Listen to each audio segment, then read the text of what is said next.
قرآن کا سورہ نمل اور سورہ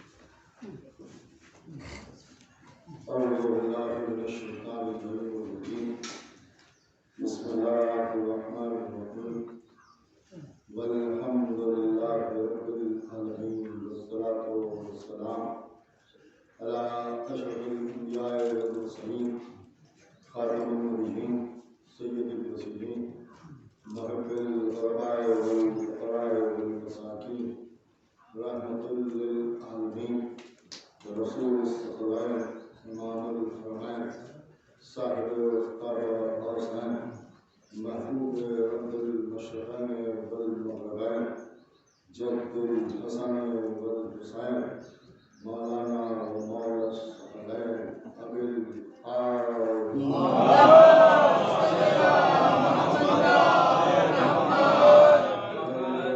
الطيبين الطاهرين المعصومين المظلومين المنتقمين المنتقمين الذين أذهب الله عنهم وبشر بالحق أرهم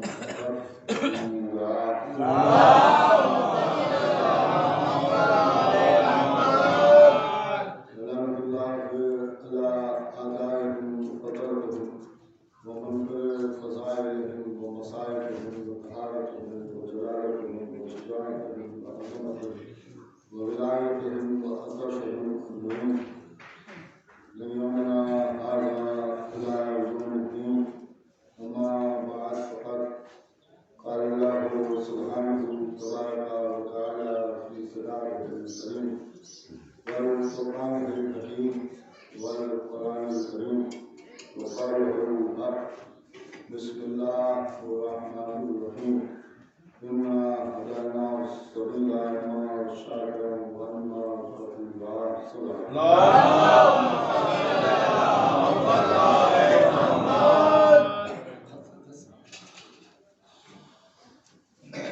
باقی مختصر سے قرآن مجید کی آیت کریمہ اور باقی مشہور و معروف آیت کریمہ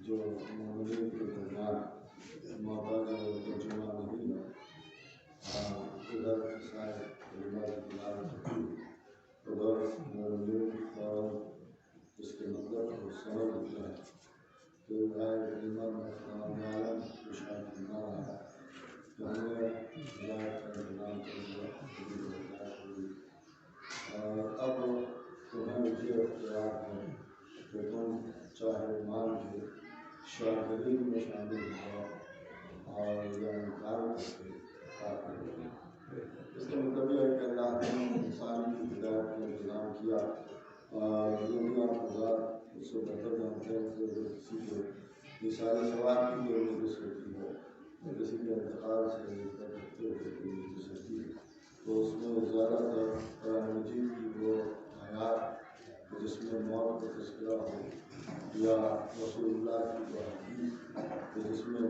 موت کا تذکرہ ہو وہ بیان کی جاتی ہے اور ذاکرین اور علماء اور علماء اسی سے استفادہ کرتے ہوئے یہ آغاز کرتے ہیں لیکن ہم نے تھوڑا ہٹ کے آپ کے سامنے کی اس کا سبب یہ ہے کہ سب جانتے ہیں کہ موت کا تذکرہ ہو اور موت کا تذکرہ ہو اس لیے کوئی بات موتی کے سلسلے میں ہے لیکن میں یہ سمجھتا ہوں کہ موت کا تذکرہ وہاں ہوتا ہے جہاں موت آتی ہے جہاں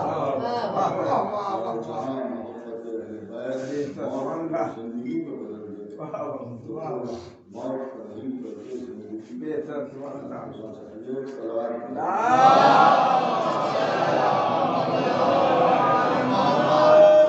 آہستہ آہستہ بازار کے سامنے دست کرنے کی کوشش کرنا.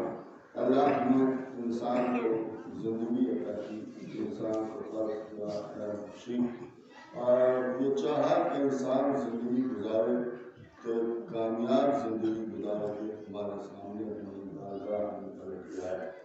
اس لیے کہ پہلے زندگی ہے پھر موت ہے، اور جو پہلے زندگی ہے پھر موت ہے، تو موت کو زندگی میں بدلنے کے لیے پہلے زندگی ہی کی بات ہو جائے کہ زندگی کیسے گزارنی. اللہ نے ایک طریقہ، ایک قانون بنا کے کائنات میں بھیجا اور یہ بتایا کہ ہم نے تمہیں کیونکہ زندگی عطا کی ہے، لہذا کیسے زندگی گزارنا ہے یہ بھی کوئی اور نہیں بتائے گا بلکہ ہم بتائیں گے.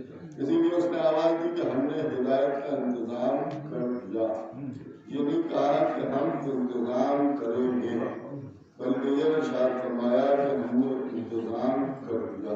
اور جو عمل ہو جاتا ہے وہ دوبارہ نہیں کیا جاتا، اور جب اللہ نے انتظام کر دیا تو اس سے بہتر انتظام کرنے والا کون ہے کائنات میں؟ اس لیے کہ اسی نے ہمیں خلق کیا ہے اور یہ کہہ رہا ہے کہ ہم نے انتظام کر دیا. تب جب اس نے انتظام ہدایت کر دیا تو پھر انسان کو بھی سمجھنا چاہیے کہ اگر وہ اپنی ہدایت کے انتظام میں لگ گیا تو اس کا مطلب یہ ہے کہ وہ خدا کے مقابلے پر آ گیا، اس کے مقابلے پر آ گیا. جب اس نے انتظام کر دیا تو جو اس نے انتظام کیا ہے اسی کے اوپر انسان کو باقی رہنا چاہیے اور اسی کو ماننا چاہیے. اللہ نے انتظام کر کے یہ بتا دیا کہ بھائی ہدایت کے انتظام کا بھی حق ہم نے کسی کو نہیں دیا، یہ حق ہمارا ہے، اور تمہیں بس اتنا اختیار ہے کہ چاہو تو مان کے شاکرین میں شامل ہو جاؤ اور یا انکار کر کے کافر ہو جاؤ. اس آیہ کریمہ سے یہ بات ثابت ہوتی ہے کہ ہمیں ہدایت کرنے کا تو اختیار نہیں اور ہمیں بس اتنا اختیار ہے کہ ہم مانیں یا نہ مانیں. مانیں گے تو شاکرین میں شمار کیے جائیں گے اور اگر نہیں مانیں گے تو پھر کفر کے دروازے کھلے ہوئے ہیں اور انسان کو کافر اللہ ڈکلیئر کر دے گا. اور جب کافر ڈکلیئر کر دے گا تو پھر کلی ہوئی بات ہے کہ کافر کے لیے جہنم ہے اور شاکر کے لیے جنت ہے. اللہ کہہ رہا ہے میں نے دونوں چیزوں کو بنایا ہے، جنت بھی مجھے بھیجنا ہے اور جہنم بھی مجھے بھیجنا ہے. تمہیں میں نے اختیار دے دیا، اگر جنت جانا چاہتے ہو تو بتائے ہوئے راستے پر چلو، میرے بنائے ہوئے کو مان لو، اور اگر جہنم ہی جانا ہے تو پھر مجھے کوئی پرواہ نہیں ہے. اس لیے کہ جہنم بھی میں نے خلق کیا ہے، انکار کر دو کافر ہو جاؤ، کافر ہو جاؤ گے تو اپنے آپ جہنم میں چلے جاؤ. پوری توجہ سنیے گا. آپ کو کہہ رہا ہے کہ انتظام کر دیا. دیکھیے بڑی نازک سی بات ماشاءاللہ سمجھدار حضرات کرتے ہوئے ہیں، اس لیے کہ آپ کے درمیان پہلی بار نہیں آیا ہوں، آپ میرے مزاج سے واقف ہیں، میں آپ کے مزاج سے واقف ہوں. بہت ہی نازک سی بات آپ کے سامنے رکھ کر دوں. ہدایت ہمیشہ ہادی کے ذریعے ہوتی ہے. جو ہدایت کرتا ہے اسے ہادی کہتے ہیں، ہدایت جو کرتا ہے اسے ہادی کہتے ہیں. اللہ نے آواز دی کہ میں نے ہدایت کا انتظام کر دیا، تو جب انتظام کر دیا تو اس کا مطلب ہی یہ ہے کہ ہدایت دینے والا میں نے بنا دیا. نہیں توجہ فرمایا آپ نے، میں نے بنا دیا. اب جسے میں نے بنا دیا وہی ہدایت کرے گا، لیکن وہی ہدایت کرے گا. اس کا مطلب یہ ہے کہ جسے میں نے بنایا اسے مان لو، یہی شکر ہے. اس کا انکار کر دو، یہی کفر ہے. تو ایک بات سمجھ میں آ گئی کہ اللہ کے بنائے ہوئے کے ماننے کا نام شکر ہے اور نہ ماننے کا نام کفر ہے.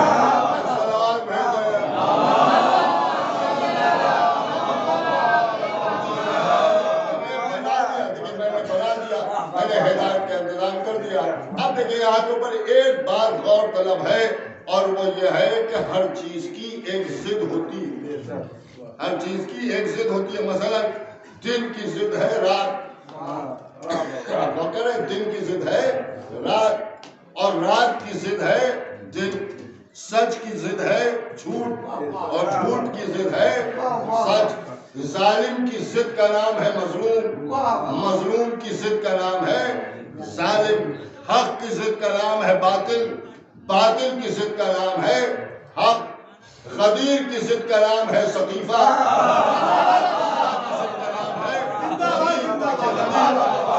تو اس کا مطلب یہ ہے کہ ہر چیز کی ایک ضد ہوتی ہے. پوری توجہ سنیے کہ ہر ایک چیز کی ایک ضد ہوتی ہے اور ضد کو بدلا بھی نہیں جا سکتا. اس لیے کہ دن کی ضد ہے رات, رات کی ضد ہے دن, دن کے مقابلے میں ہمیشہ رات آئے گی, رات کے مقابلے میں ہمیشہ دن آئے گا. اب غور کر رہے ہیں جو میں عرض کر رہا ہوں. اب ظاہر سی بات ہے کہ یہاں پر کفر کی ضد کا نام ہے ایمان, ایمان کی ضد کا نام ہے کفر.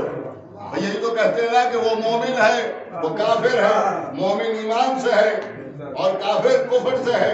تو کفر کی ضد کا نام ہے ایمان, ایمان کی ضد کا نام ہے کفر. لیکن اس آیت کریمہ میں آپ دیکھیں کہ کفر کے مقابلے میں ایمان نہیں لایا گیا ہے بلکہ شکر کا لفظ لایا گیا ہے. تو کیا ضد بھی بدل سکتی ہے؟ بھئی کیا ضد بھی بدل سکتی ہے؟ اس کا مطلب یہ ہے کہ کفر کی ضد اکثر شکر بھی ہو جاتی ہے. یہی تو مقصد ہے. لیکن یہ کہ ضد بدلی کیسے؟ کیا ضد بدل سکتی ہے؟ لوگوں نے کہا ضد نہیں بدل سکتی. بدل سکتی ہے اس لیے کہ مثال کے طور پر سیاہ, کالا رنگ, اور آسان لفظوں میں کالا رنگ, کالے کی ضد ہے سرخ یا سفید. نہیں تو جو فرمایا کالے کے مقابلے میں سفید آتا ہے اور سفید کے مقابلے میں کالا آتا ہے. کالے کی ضد ہے سفید اور سفید کی ضد ہے کالا. لیکن اکثر و بیشتر ہم نے دیکھا کہ کالے کی ضد میں سرخ رنگ آ جاتا ہے, لال رنگ آ جاتا ہے. لال رنگ کیسے آ گیا؟ لال رنگ کیسے آ گیا؟ کیسے آ گیا؟ دیکھیے جب غم ہوتا ہے تو سیاہ رنگ, اور جب خوشی ہوئی تو سرخ رنگ. اس لیے کہ غم کی ضد خوشی اور خوشی کی ضد غم. غم میں سیاہ لباس, خوشی میں سرخ رنگ, سرخ رنگ لال لباس. اب اس سے ظاہر سی بات ہے کہ ہمارے مجمع میں سے تو ایک بھی انکار نہیں کر سکتا.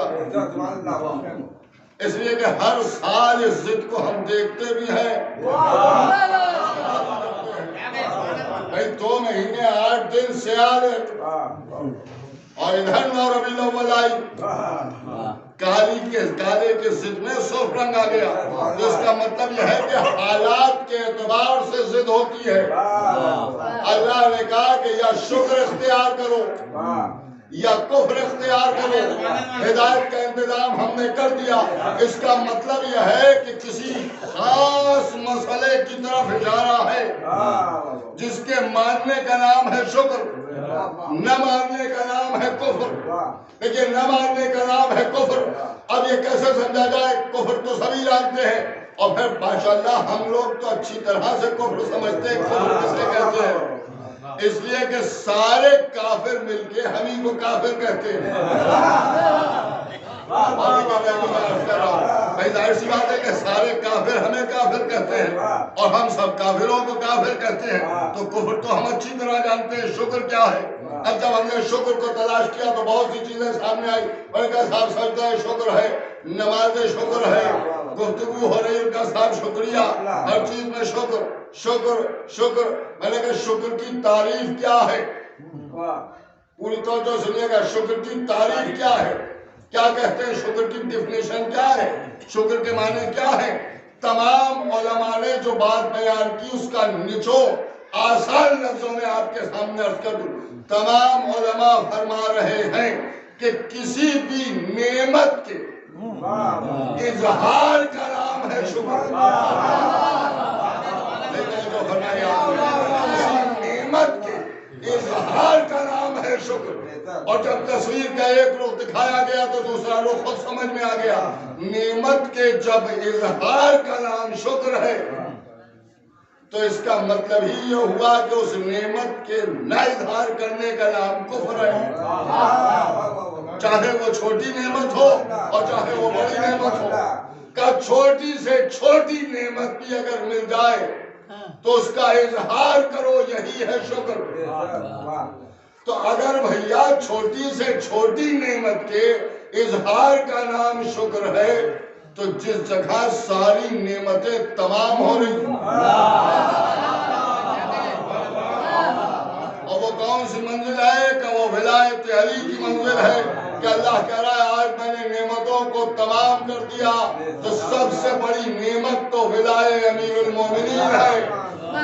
چھوٹی نعمت کے اظہار کا نام شکر ہے، چھپا لینے کا نام کفر ہے۔ کہ چاہے کہ اتنی بڑی نعمت ہو تو اب ہماری سمجھ میں آ گیا علی ولی اللہ کہنے کا نام شکر ہے اور نہ کہنے کا نام کفر ہے۔ صلوات لیتے ہیں۔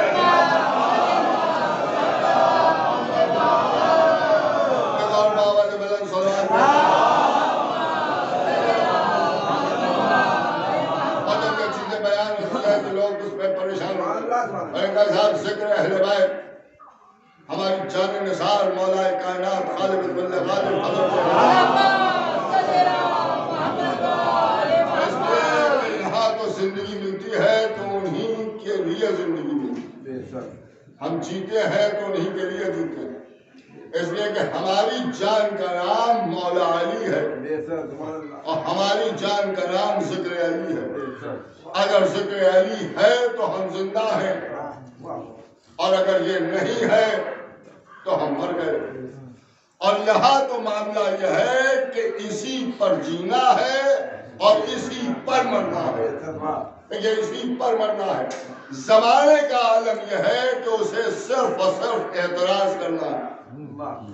ادھر علی کی بات ہوئی، کہاں سے پڑھا، کیسے پڑھا، کیوں پڑھا، آگے بڑھا دیا، حد سے بڑھ گئے، غلو کر دیا۔ آپ غور کر رہے ہیں، غلو کر دیا، ہر چیز میں کہتے ہیں غلو کر دیا۔ بہت ہی سامنے کی بات عرض کرو، ایک کانسٹیبل کو دروازہ جی کہہ دیا، یہ غلو ہے یا نہیں؟ ایک اسسٹنٹ ٹیچر کو پروفیسر صاحب یا پرنسپل صاحب کہا جا رہا ہے، یہ غلو ہے یا نہیں؟ ایک جاہل کو عالم کہا جا رہا ہے، یہ غلو ہے یا نہیں؟ ایک کمپاؤنڈر کو ڈاکٹر صاحب کہا جا رہا ہے، بھئی یہ غلو ہے یا نہیں؟ یہ غلو کے معنی حد سے بڑھا دینا، یہ حد سے بڑھا دینا۔ سنتری کو منتری کہا جا رہا ہے، آپ غور کر رہے ہیں، یہ غلو ہے یا نہیں ہے؟ ایک جھوٹے کو صدیق کہا جا رہا ہے، یہ غلو ہے یا نہیں ہے؟ یہ حد سے بڑھا دینا، اس طرح آپ کو بنوائے۔ خاندانی رشتوں میں فرق نہ کرنے والے کو فاروق کہا جا رہا ہے، یہ غلو ہے یا نہیں ہے؟ غلو ہے یا نہیں ہے؟ پھر کہا صاحب غلو ہے، تو ہر جگہ تو آپ غلو کرتے پھرتے ہیں۔ اور ہم اگر علی کے حقائق بیان کرنے پر آئے تو علی کا صاحب بڑھائے دے رہے، بڑھائے دے رہے، بڑھائے دے رہے۔ ایک بات میں آپ کے سامنے عرض کر دوں، بڑھایا وہاں جاتا ہے جہاں حد معلوم ہو، اور علی کی حد معین کرنے والے اپنی حد سے باہر ہوتے ہیں، انہیں اپنی حد میں رہنا چاہیے۔ صلوات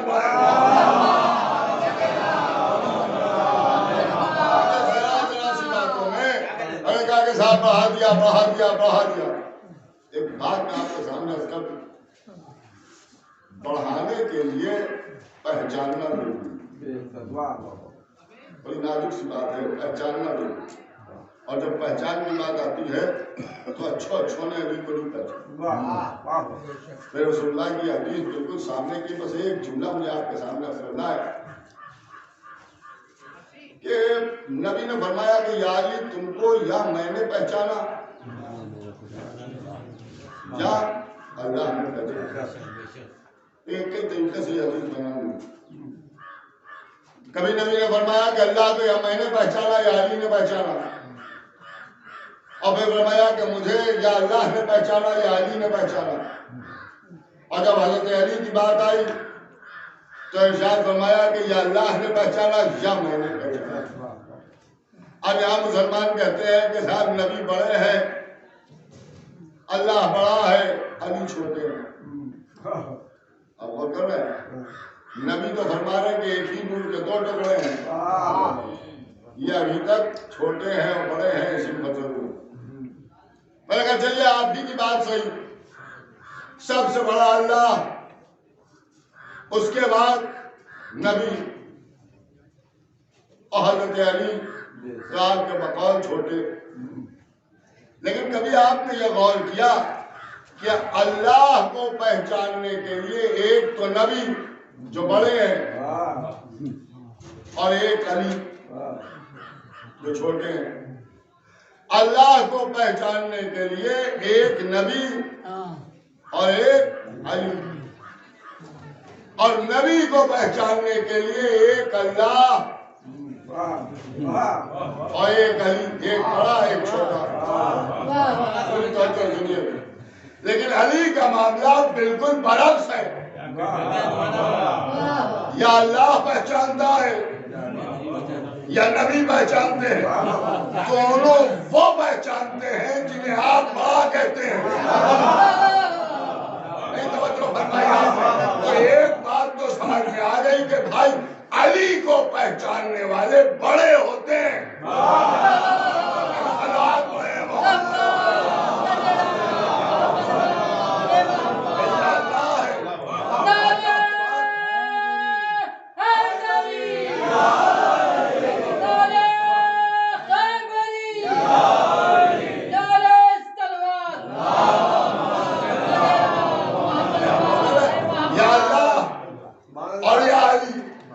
اللہ کے بعد نبی، انہی دونوں نے علی کو پہچانا۔ اب ان دونوں میں اگر آپ فرق کریں تو اللہ ہے بڑا اور نبی اللہ کے بعد۔ ایک جملہ میں آپ کی سماعتوں کی نظر کر دوں، علی کو پہچاننے کے لیے کم سے کم جو کوالیفیکیشن ہے وہ صاحب معراج نبی ہونے کی ہے۔ یہ نہیں فرمایا کہ نبیوں نے پہچانا، یہ نہیں کہا کہ رسولوں نے پہچانا، بلکہ فرمایا یا اللہ نے پہچانا یا میں نے پہچانا۔ تو اب ایک بات ہماری سمجھ میں آ گئی کہ ہر نبی نہیں پہچانا، صاحب معراج نبی نے پہچانا۔ تو نبی نے فرمایا یا اللہ نے پہچانا یا میں نے پہچانا۔ اب معراج ہوئی نبی کو، لیکن معراج ہوئی نبی کو، اللہ میں اور نبی میں گفتگو ہوئی، اللہ بھی پہچاننے والا، نبی بھی پہچاننے والے، اللہ بھی پہچاننے والا، نبی بھی پہچاننے والے، دو پہچاننے والوں میں بات ہو رہی ہے، اس کی جسے پہچانتے ہیں۔ نہیں توجہ فرما رہے ہیں، دو پہچاننے والے، علی کی بات ہو رہی ہے، دو پہچاننے والوں میں بات ہو رہی ہے، اور جب بات ہوئی تو لہجہ سامنے آیا، اور دونوں پہچاننے والے ہیں۔ اب دیکھیں جو میں کہنا چاہتا ہوں میں کہہ نہیں پاؤں، اور جو آپ سمجھ لیں گے وہ دوسرے کو سمجھا نہیں پائیں گے۔ پوری توجہ سنیے گا، اللہ بھی پہچاننے والا، نبی بھی پہچاننے والے۔ اب جو ایک پہچاننے والے نے دوسرے پہچاننے والے کا لہجہ سنا، تو ایک پہچاننے والے نے دوسرے پہچاننے والے سے پوچھا کہ تو بول رہا ہے یا علی بول رہا ہے؟ سلوات پڑھے۔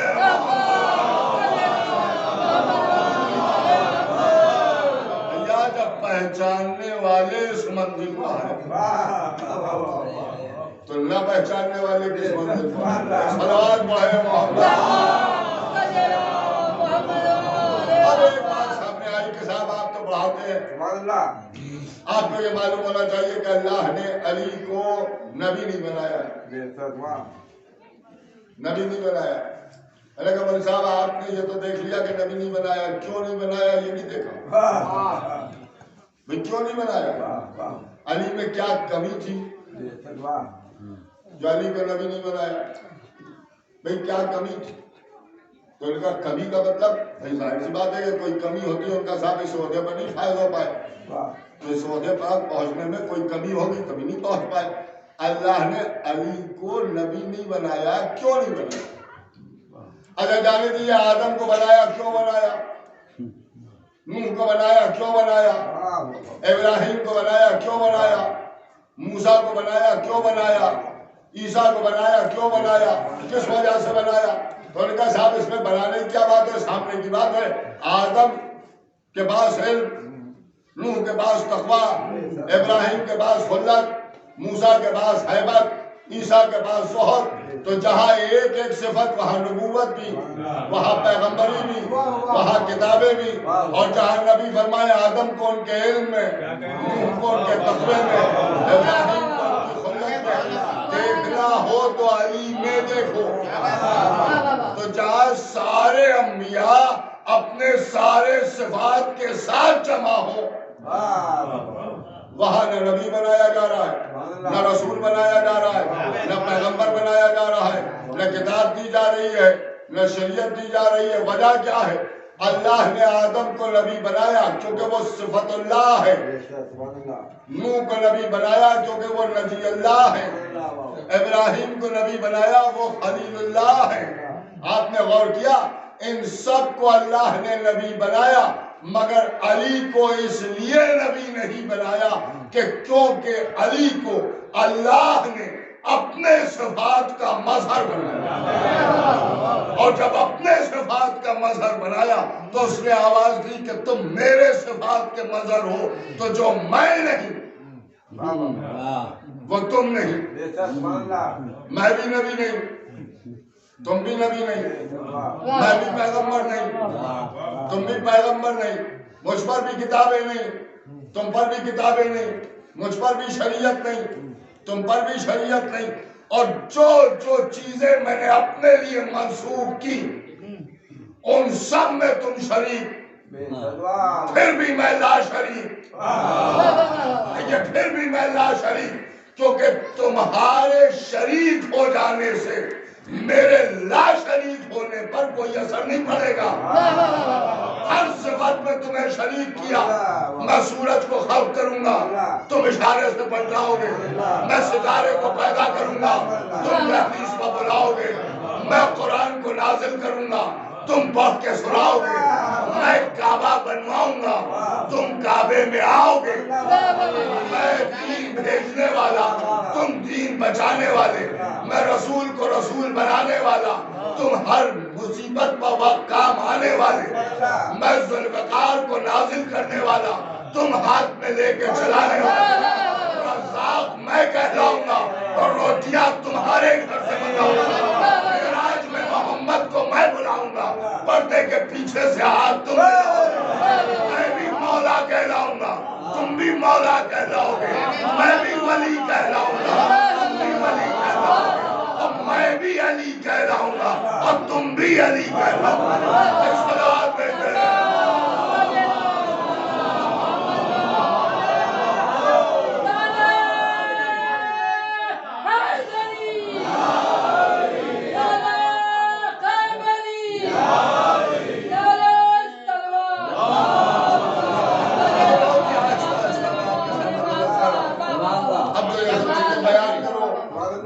لوگ کہتے ہیں آپ کے چاہتے ہیں کہ بس علی کو سب نبی کہنے لگے، اے بھیا ہم نہیں چاہتے کہ ہم علی کو نبی کہیں یا کوئی علی کو نبی کہے۔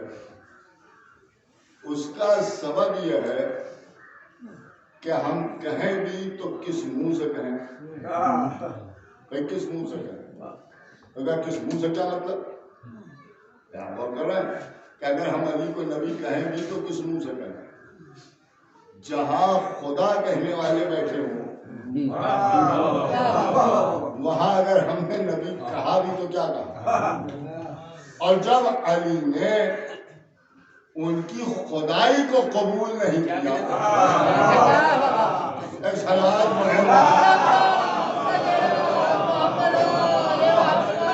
کیا قبول کریں گے؟ اب یہ یہ کہ آپ یہ چاہتے ہیں کہ صاحب علی کو نبی سمجھ لیا جائے. لیکن میرا انداز آپ ہزار کثر جانتے ہیں کیونکہ لوگ مجھ سے کہتے ہیں کہ آپ تو مومنین کو خوش کرنے کے لیے پڑھتے ہیں. اچھا اگر پڑھتے ہیں تو پریشانی کی کیا بات ہے؟ اس لیے کہ نبی نے فرمایا مومن کو خوش کرنا بھی عبادت ہے. تو اگر ہم مومن کو خوش کرنے کے لیے پڑھتے ہیں تو کیا پریشانی؟ میں غور کر رہے ہیں کیا پریشانی؟ اس لیے کہ ہم فضائل کو پڑھتے ہیں اور فضائل پر مومنین خوش ہونے لگتے ہیں. ہم فضائل پڑھتے ہیں مومنین کو خوش کرنے کے لیے. آپ بتائیے آپ جو نہیں پڑھتے ہیں یہ کسے خوش کرنے کے لیے؟ سلام پڑھے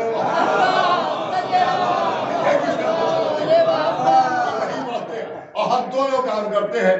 آل محمد کے چاہنے والوں کو خوش بھی کرنا چاہتے ہیں, آل محمد کے دشمنوں کو چلانا بھی چاہتے ہیں.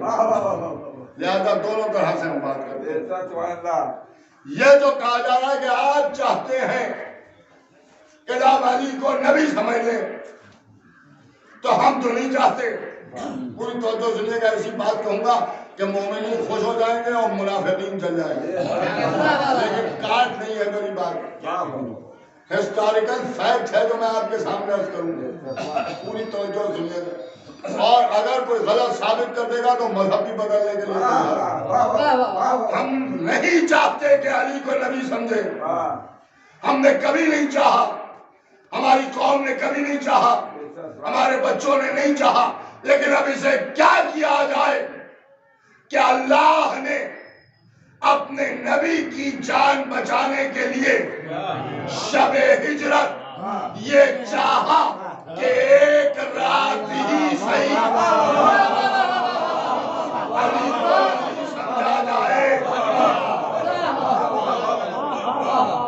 کر رہا یا اللہ اور نبی نے چاہا اور تبھی علی کو نبی سمجھا گیا. میں نے کہا صاحب کیسی بات کر رہے, خطرے کی وجہ سے بلایا. اب کہاں کی بات کرتے ہو؟ خطرے میں سوتے کو جگایا جاتا ہے, سوتے کو سلایا نہیں جاتا. سلام کہتے ہیں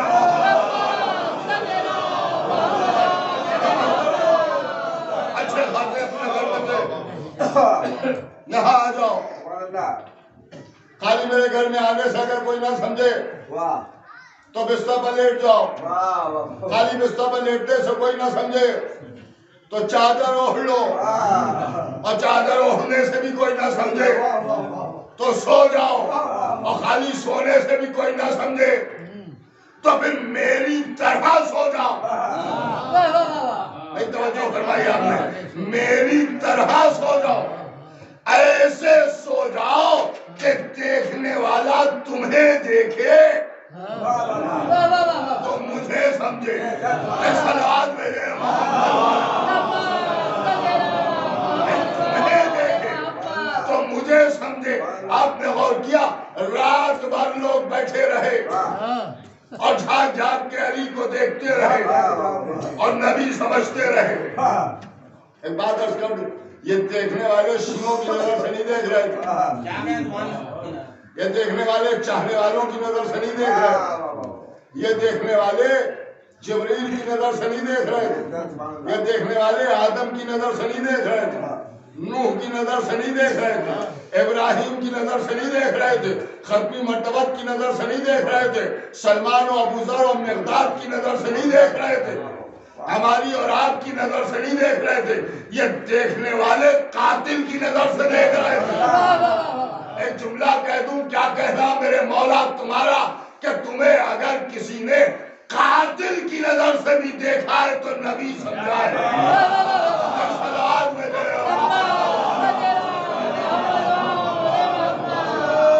اور جب یہ باتیں بیان کرو تو لوگ بگڑتے ہیں. آپ تو ایسے کہتے ہیں جیسے ہم علی کو مانتے ہی اے بھیا, ہم بھی علی کو مانتے ہیں. آپ اگر مانتے ہیں تو ہم بھی مانتے ہیں. ایک بات تو برابر آپ اللہ سے بات فرماتے رہتے ہیں کہ ہمارے ماننے میں اور سب کے ماننے میں فرق ہے, اس لیے کہ سب کو یہ ثابت کرنا پڑتا ہے کہ وہ مانتے ہیں. ہم کسی کے سامنے جا کے یہ نہیں کہتے کہ ہم بھی مانتے ہیں. آپ غور کریں، ہم کسی سے نہیں کہتے کہ ہم اہل بیت کو مانتے ہیں، زمانہ ہمیں دیکھ کے کہتا ہے یہ اہل بیت کو مانتے ہیں۔ آپ غور کریں، دیکھیے بڑا نازک سا بات ہے یہ، ہمارے ماننے پر کسی کو تعجب نہیں ہوتا ہے، آپ کے ماننے پر تعجب ہوتا ہے، اچھا یہ بھی مانتے ہیں، اچھا یہ بھی مانتے ہیں۔ ارے کہ صاحب اہل بیت کو ہم بھی مانتے ہیں، ہم بھی مانتے ہیں۔ بس ایک بات سنیے، میں تو بالکل الگ ہٹ کے بات کرتا ہوں، آپ یہ بتائیے کہ آپ کیوں مانتے ہیں؟ یہ لوگ کہتے ہیں ہم امام حسین کو مانتے ہیں، ہمارا ان سے یہ سوال ہے کہ آپ کیوں مانتے ہیں؟ کہتے ہیں کیوں میں کیا مطلب؟ پھر ماننے کا مطلب یہ ہے کہ کسی وجہ سے آدمی مانتا ہے۔ آپ کیوں مانتے ہیں؟ آپ کو حق کیا ہے ماننے؟ کیا حق حاصل ہے کہ آپ امام حسین کو مانیں؟ ہر قوم پکارے گی ہمارے حسین، کیوں پکارے گی؟ کیا حق ہے کسی قوم کو؟ صاحب یہ کون سی بات؟ لیکن ملتوں کو بھی سناٹا ہوگا، سلوات کو ہے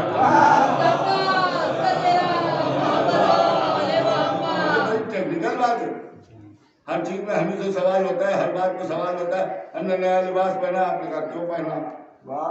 ہم نے کالا لباس پہنا، آپ نے کہا کیوں پہنا؟ ہم ہنسے تو سوال کیوں، روئے تو کیوں، ہم نے ماتم کیا کیوں کیا؟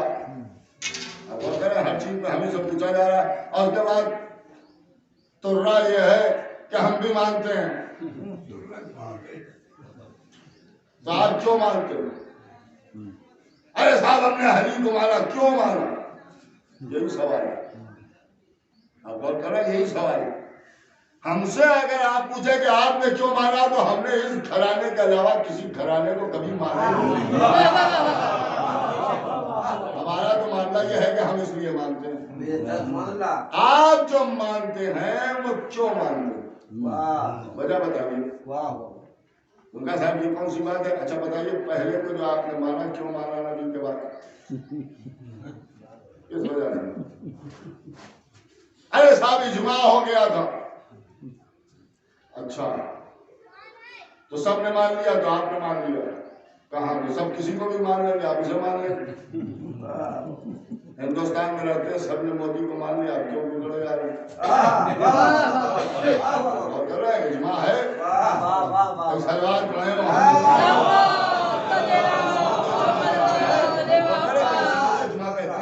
اس میں بگڑنے کی کیا بات ہے؟ آپ نے وہاں الیکشن کرایا، آپ کہہ رہے ہیں اجماع ہو گیا، ٹھیک اجماع سے مانا تو ایک اصول بنائیے۔ آپ کا پہلا اصول یہ ہے کہ جہاں اجماع ہوگا اسے آپ مان لیں گے، تو جس پر اجماع نہ ہو اسے نہ مانیے گا۔ ہاں صاحب علی پر اجماع نہیں ہوا اس لیے ہم نے نہیں مانا، بہت بہتر، صحیح کیا۔ آپ کا ایک اصول تو سامنے آیا کہ بھائی جس کا پر اجماع ہوگا اسے آپ مانیں گے۔ اب آپ بتائیے دوسرے کو آپ نے کیوں مانا؟ وہاں تو الیکشن ہی نہیں ہوا، دوسرے کو کیوں مانا؟ کہنے کہ وہ پہلے والے کی وصیت تھی، ٹھیک۔ دوسرا اصول یہ قائم ہوا کہ یا تو اجماع ہو، اور اگر اجماع نہیں ہے تو پھر وصیت ہو۔ تو اگر کوئی اجماع سے آئے گا تو مانیں گے، وصیت سے آئے گا تو مانیں گے۔ اب آپ بتائیے تیسرے نمبر پر آپ نے کیوں مانا؟ تو وصیت بھی نہیں ہے، شورا شورا شورا، ٹھیک۔ اب تیسرا اصول آپ کا قائم ہو گیا، شورا سے جو آئے گا اسے آپ مانیں گے۔ تو آپ کے ماننے کے تین اصول ہیں، اجماع مانیں گے، وصیت ہو پہلے کی، جس کے لیے وصیت ہوگی اسے مانیں گے، تیسرا شورا ہو جائے گا تو مانیں گے، ٹھیک ہے نا؟ اس میں کوئی لڑائی جھگڑے والی بات نہیں ہے، تین اصول آپ نے بنائے، ان تین اصولوں کے اوپر اگر کوئی آئے گا تو آپ اسے مان لیں گے۔ اب آپ ہمیں بتائیے کہ چوتھے نمبر پر آپ نے علی کو کیوں مانا؟ نہ علی کے پاس اجماع، نہ علی کے پاس آپ میں سے کسی کی وصیت، اور نہ کوئی شورا. آپ کہہ رہے ہیں ہم مانتے, کیوں مانا؟ جب آپ کے اصولوں پر علی کھڑے ہی نہیں اتر رہے ہیں تو آپ نے کیوں مانا؟ بھئی ہم یہ نہیں کہہ رہے کہ آپ نے انہیں کیوں مانا, ہم تو آپ سے یہ پوچھ رہے ہیں کہ آپ نے ہمارے والے کو کیوں مانا؟ آپ کو کیا حق تھا علی کو ماننے کا؟ نہ علی کے پاس اجماع, نہ علی کے پاس وصیت, نہ علی کے پاس شورا. آپ کہہ رہے ہیں ہم نے مانا, کیوں مانا؟ کس وجہ سے مانا؟ کس بنیاد پر مانا؟ ارے بھائی آپ نے کیوں مانا؟ ہم نے تو غدیر سے مانا. آپ نے کیوں مانا؟ یہاں پر علماء اسلام نے کہا کہ لوگوں کی سمجھ میں آ گیا کہ غدیر میں نبی نے علی کو بنا دیا تھا. بڑی دیر میں سمجھ میں آیا, مگر سمجھ میں آیا. تو جو بات ہماری پہلے دن سمجھ میں آ گئی وہ آپ کی چوتھے دن سمجھ میں آ گئی. اب آئیے اور آگے بڑھیے. جب حسین اور یزید کی بات آتی ہے تو مسلمان کہتے ہیں ہم حسین کو مانتے ہیں. کیوں مانتے ہیں؟ ہم یزید کو نہیں مانتے. کیوں نہیں مانتے؟ آپ کو یزید ہی کو ماننا چاہیے اور حسین کو نہیں ماننا چاہیے.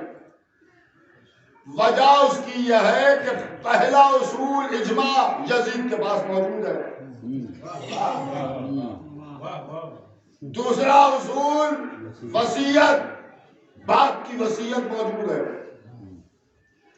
تیسرا اصول شورا, یزید کے پاس شورے کا معاملہ نہیں ہے, شورے ہیں, ایک نہیں ہے, بہت سے ہیں. تو آپ کے بنائے ہوئے سارے اصول کو وہ فالو کر رہا ہے. آپ کہہ رہے ہیں ہم مانیں گے نہیں. کیوں نہیں مانیں گے؟ ایک چوتھا اصول بھی ہے آپ کا, قہر و غلبہ, وہ بھی ہے وہاں. آپ کہہ رہے ہیں نہیں مانیں گے. امام حسین نہ اجماع, نہ آپ میں سے کسی کی وصیت, نہ کوئی شورا. آپ کہہ رہے ہیں ہم مانیں گے. کیوں مانا؟ آپ غور کر رہے ہیں کہ یزید کو کہہ رہے ہیں نہیں مانیں گے. نہ ماننے کا حق کیا ہے آپ کو؟ اور امام حسین کو کہہ رہے ہیں مانیں گے. تو ماننے کا حق کیا ہے آپ کو؟ آپ کو کچھ خبر نہیں ہے. یزید کا سلسلہ سقیفہ سے ملتا ہے, حسین کا سلسلہ غدیر سے ملتا ہے. یزید کا انکار خالی یزید کا انکار نہیں ہے, اجماع کا بھی انکار ہے, وصیت کا بھی انکار ہے, شورا کا بھی انکار ہے, اور حسین کا اقرار خالی حسین کا اقرار نہیں ہے بلکہ غدیر کا اقرار ہے. اب آپ سمجھے امام حسین نے یزیدیوں کو کربلا کے میدان میں لا کے ایسا گھیرا, نہیں تو جو فرما رہے ہیں آپ, جن لوگوں نے غدیر کو نبی کے بعد چھوڑ دیا تھا انہیں کربلا میں لا کے ایسا گھیر کے چھوڑ دیا کہ ماننے کے بعد بھی نہیں کہہ پا رہے کہ نہیں مانیں گے. ایک سلام بجے امام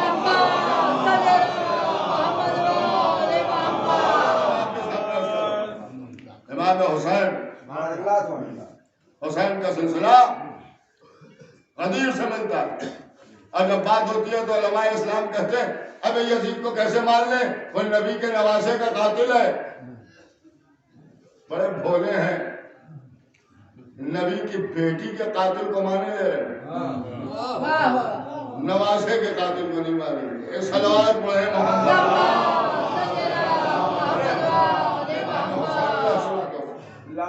کربلا کی سرزمین کے اوپر حسین ابن علی نے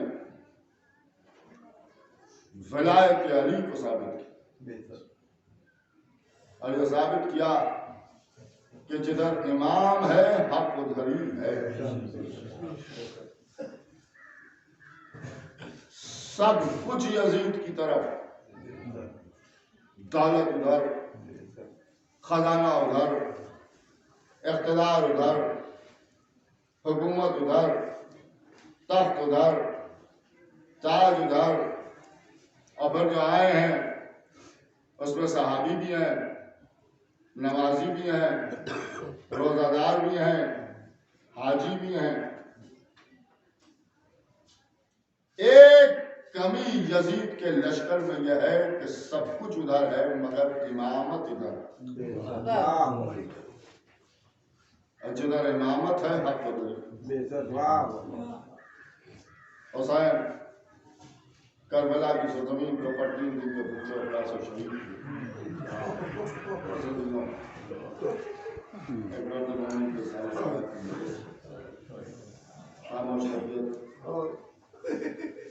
محبت اہل بیت، مجلسوں میں بیٹھنا، رونا، آنسو بہانا، گریہ کرنا، یہی وہ چیزیں ہیں کہ جو انسان کو نجات دلانے ہیں۔ بیوہ، بچے، بھائی تعزیت کے لیے لوگ آئے، تعزیت پیش کی جاتی ہے۔ کچھ بھی بات ہے کہ جب کوئی دنیا سے گزر جاتا ہے تو ہر آدمی آتا ہے، تعزیت پیش کرتا ہے۔ بس کوئی ایک ہی گھر تھا جو ایسا اجڑا کہ جہاں کی تعزیت پیش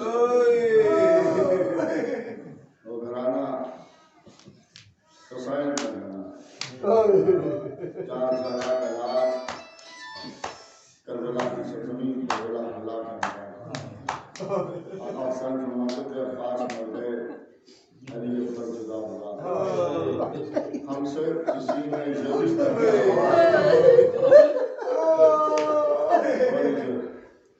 یہی آنسو ہے کہ زینت رمائے فاطمہ بن جائے۔ تو ہم نے کہا 40واں ہو رہا ہے اور آج کی تاریخ برات کے اعتبار سے شہادت زینب شہادت کی تاریخ۔ کیوں نہ ہم اپنے غم کو آل محمد کے غم میں تبدیل کریں؟ اس لیے کہ جب قطرہ سمندر سے مل جاتا ہے تو اسے زندگی مل جاتی ہے۔ وہ زینب جو علی کی بیٹی کربلا کی سرزمین کے اوپر بچوں کو سنبھالے ہوئے، بیواؤں کو سنبھالے ہوئے، امامت کی حفاظت کرتی ہوئی کربلا سے شام تک پہنچی۔ شہزادی زینب کے 2 بچے کربلا میں مارے گئے۔ آپ اس سے بہتر جانتے ہیں کہ جب بچوں کے جنازے آئے زینب نے اپنے بچوں کا ماتم نہیں کیا بلکہ دونوں لاشوں کے درمیان جگہ بنائی تاکہ بیٹی کبھی اور کے چہرے کو دیکھا، کبھی محمد کے چہرے کو دیکھا، اور اس کے بعد سر سجدے میں رکھ کے آواز دی کہ پروردگار کا شکر ہے کہ تو نے میرے حمیے کو قبول کیا۔ زینب دن ہے تو رو رہی ہیں، رات ہے تو رو رہی ہیں، مگر اپنے بچوں کو نہیں بلکہ روتی ہیں تو حسین کو یاد ہے۔ کربلا سے شام تک جب قافلہ گیا خدا کسی ماں کو نہ دکھایا جو زینب نے دیکھا کہ دونوں بچوں کے کٹے ہوئے سر زینب کے ماتھے کے ساتھ ساتھ، لیکن زینب اور محمد کا ماتم نہیں کرے۔ قید خانہ شام میں سال بھر تک زینب قید رہی۔ آپ کو معلوم ہے کہ عالم کیا ہوا؟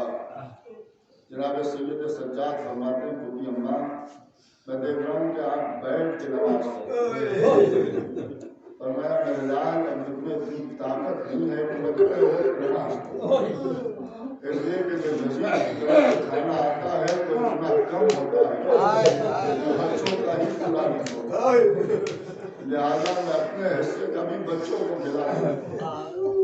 امام گریہ کر رہے ہیں، آنسو آ رہے ہیں، پھر سال بھر کے بعد رہائی مل گئی، ایک خالی مکان، زینب نے حسین کا ماتم برپا کیا، مجلس حسین ہوئی، اس خالی مکان میں زینب نے مسائل بیان کیے، شام کی بیویاں تڑپ تڑپ کر آنسو بہائے۔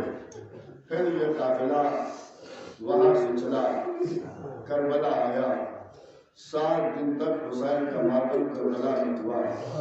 پھر یہ قافلہ وہاں سے چلا، اب آثار مدینہ نمودار ہوئے، زینب روئیں، تربت رسول پر پہنچی، تربت سے لپٹ لپٹ کے روئیں، خون بھرا ہوا حسین کا کرتا تربت پر رکھا، اے لالا آپ کا لال حسین کربلا میں پیاسا ذبح کر دیا گیا۔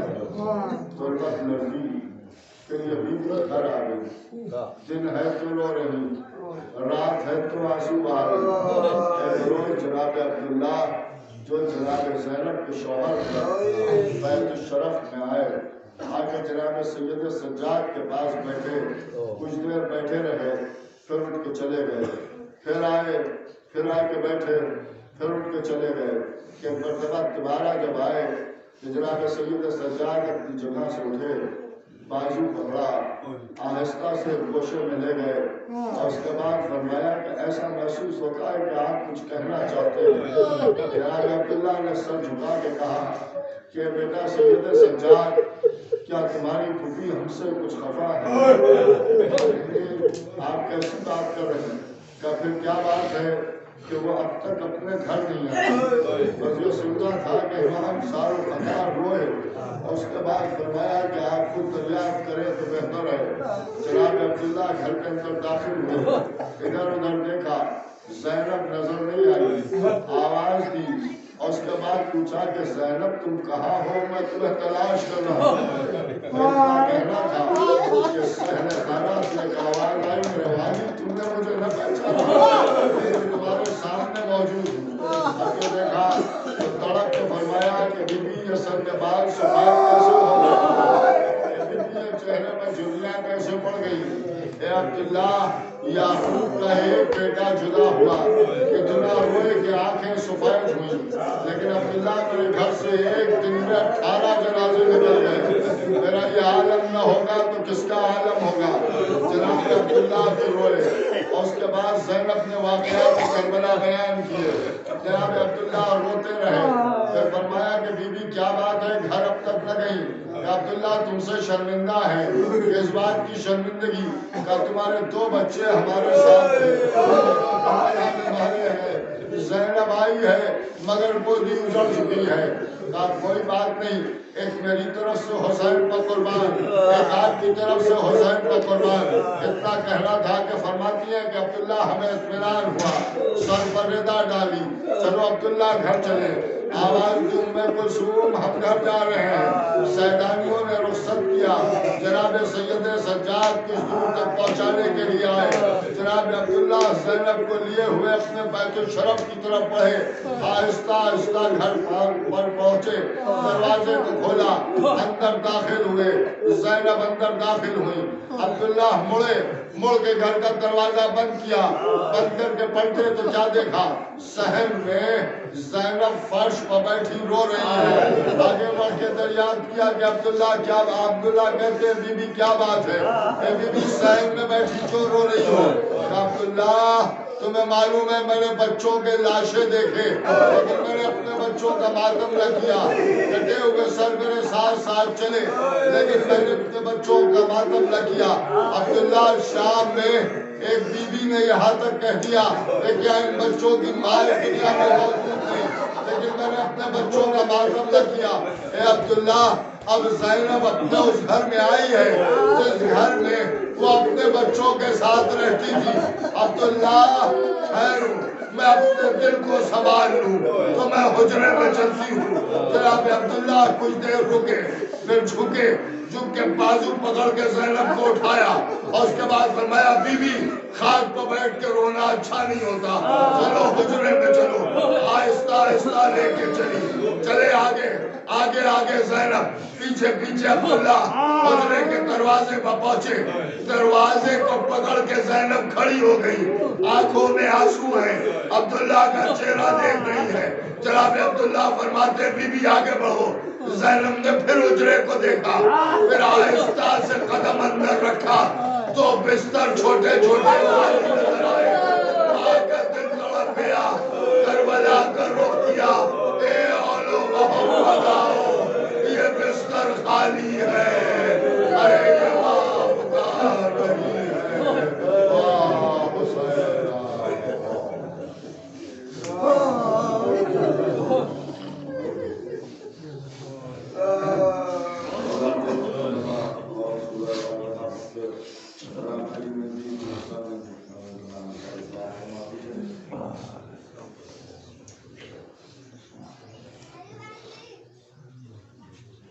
Thank you.